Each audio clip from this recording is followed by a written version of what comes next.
Today on Yester Kitchen, we're going to go to the 1940s and I'm going to give you a very different take on a seafood cocktail. You're going to love it. Let's get started.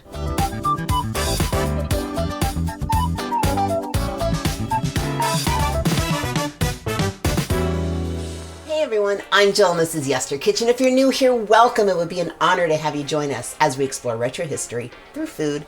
And today we are going back to the 40s. Oh, you are going to love this. So if you have been with me for any amount of time, you've seen this book, The Ford Treasury of Favorite Recipes from Famous Eating Places, 1949.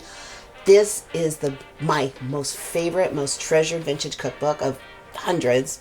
My husband will say thousands. I'm not sure, never counted. But this is number one. And this was one of the biggest inspirations for Yester Kitchen. It just sparks something in me that I can never even explain. And I just absolutely love it. We've seen many recipes from here. Well, what I've come to learn is that there are two more editions. And guess what? I've got them. So for today, we are going to the second edition of Ford Treasury of Favorite Recipes of Famous Eating Places, 1954. It is exactly the same format. It is just, whoops, there goes my page marker. Tons and tons and tons and tons of recipes, all equally as glorious as Volume 1. And there is a Volume 3, and we're going to get to that in a few weeks. So anyway, tucked in here, I've chosen the Marco Island Inn on the Marco Islands in Florida. This was an inn, a hotel with a restaurant that, from all I can tell, no longer exists. There are Marco Island inns that are still in existence, but I've read the menus of the restaurants. This does not exist anywhere. So I'm going to believe this is a long lost recipe. One is actually called the Old Marco Island Inn, but I'm not sure it's the same one, so we're just going to say it's long gone, and we're celebrating the past as we love to do here at Yester Kitchen. So here is a recipe for Florida stone crabs with sauce Fiesta. What is sauce Fiesta? Okay, here's the thing. It features stone crab claws. Now here's the thing I just learned yesterday. If you want stone crab claws, you need to pre-order them. I had to stay on my filming schedule, but this cocktail sauce will work for absolutely everything. It's just stone crab claws because the restaurant was in Florida, which is very well known for their stone crabs. But I'm going to do shrimp today, because just to show you, this is going to be fabulous. Now, here's the thing about this dish, is that it's cold seafood, but the cocktail sauce is hot. Not spicy hot, although it will be spicy because there's horseradish in it, but hot as in temperature hot, which is something I've never seen. So here I have at the ready one beautiful little bowl with all the shrimpies ready to go. We're going to put the cocktail sauce inside, and all the tails are hanging on the outside. And if you want to know why it's so important that in America we like to keep our tails on our shrimps, check out my shrimp cocktail episode.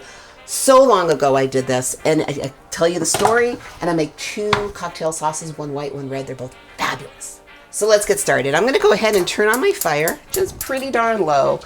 And in here I have 2 tablespoons of butter that I'm just going to go ahead and let melt. So give me 1 second for this to get melted.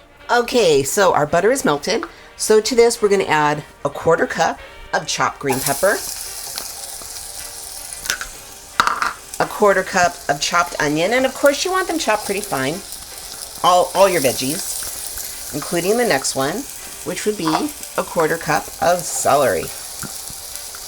Now, if those you New Orleans cooking fans, you'll know this is the Holy Trinity, which no New Orleans dish is without. There we go. Okay, so we're going to let this cook for about 6 to 8 minutes until our veggies start to get tender. So while they're getting tender, I was thinking, okay, so we've got hot cocktail sauce, because this cocktail sauce will be served hot, right out of the pan, piping hot, as the recipe says. And it's going over cold seafood. And I thought, gosh, I remember something else that was hot and cold. Who remembers the McDLT? Oh my God, that hamburger where the hot side stayed hot, the cold side stayed cool. So you had the bun and the lettuce and the tomato. And it was kind of came out of an idea from McDonald's of, who wants hot lettuce on a burger? So they put all the cold stuff on one side, all the burger and the bun and I think the cheese on the other side, and you got to put it together and make your own fresh sandwich. The McDLT was introduced in 1984. And in 1990, it kind of went to the great McDonald's menu in the sky because that big package If you remember the McDLT, you remember it was a big styrofoam package. It was pretty environmentally unfriendly, so it had to go. So yay for hot lettuce. No, not really. It had to go. But during its tenure, there were 2 commercials, I believe there were 2, that were put out by McDonald's featuring one Jason Alexander. Now this, he played George Costanza in Seinfeld, but back then, this is way before Seinfeld, he had hair. He was not his George Costanza character whatsoever. It was almost like a footloose version of a McDonald's commercial. He was dancing, he was singing, he was doing his thing, and everyone was dancing around this hamburger. So if you remember it, put it in the comments. I actually think I tried it just a couple times and, you know, went away. But anyway, 1984 to 1990, the life of the McDLT. I'm going to go ahead and cook these down for a few more minutes and we'll be right back. Okay, so we're pretty cooked down. It's not super soft, but they're definitely softened and cooked down. And by the way, if you want to see that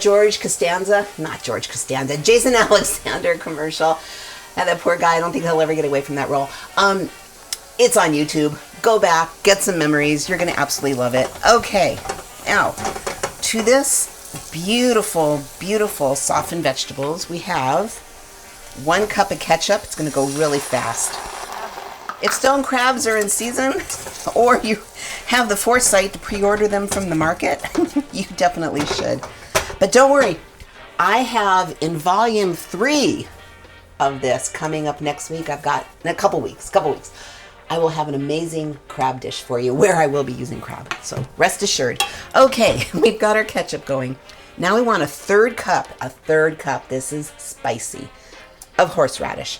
If you are kind of sensitive to spice, you can dial down on the horseradish, most definitely. I kind of love spice. Okay. We have 1 teaspoon of Worcestershire. And we have a 1/4 teaspoon of one of my favorite retro ingredients, dry mustard. All right. Now we're good. That's it. Okay. So I'm going to turn up my heat just a little bit. You want to heat it through until, as our recipe says, it is piping hot. Then you're just going to take that and we're going to pour it right into our shrimp. We're just going to let the bubbles start and we'll be right back. Okay, look at this. We are piping hot. Exactly as the Marco Island Inn has instructed. Here we are on the counter. Here's our shrimp and of course my martini. And here is our sauce, piping hot. Right, we're just going to pour right into, oh, look at that in the middle. It's actually a very interesting concept to have a very hot sauce accompanying a chilled seafood because we're all used to cocktail sauces being cold. Is this gorgeous or what? So this is it. Oh my goodness. This stuff is good. It is spicy. It is good. I'm going to take a bite. Oh my God. You've got to try it. First of all, it is absolutely outstanding. The taste, the texture, the feel in your mouth of the cold seafood with the hot sauce. And they really knew what they were doing, guys. It's easy to whip up, as you can see. Perfect for company, even your 1970s cocktail party. If you would like to explore more dishes from your childhood or just the past, I invite you to subscribe. I release new videos every week. In the meantime, there's some more retro dishes for you.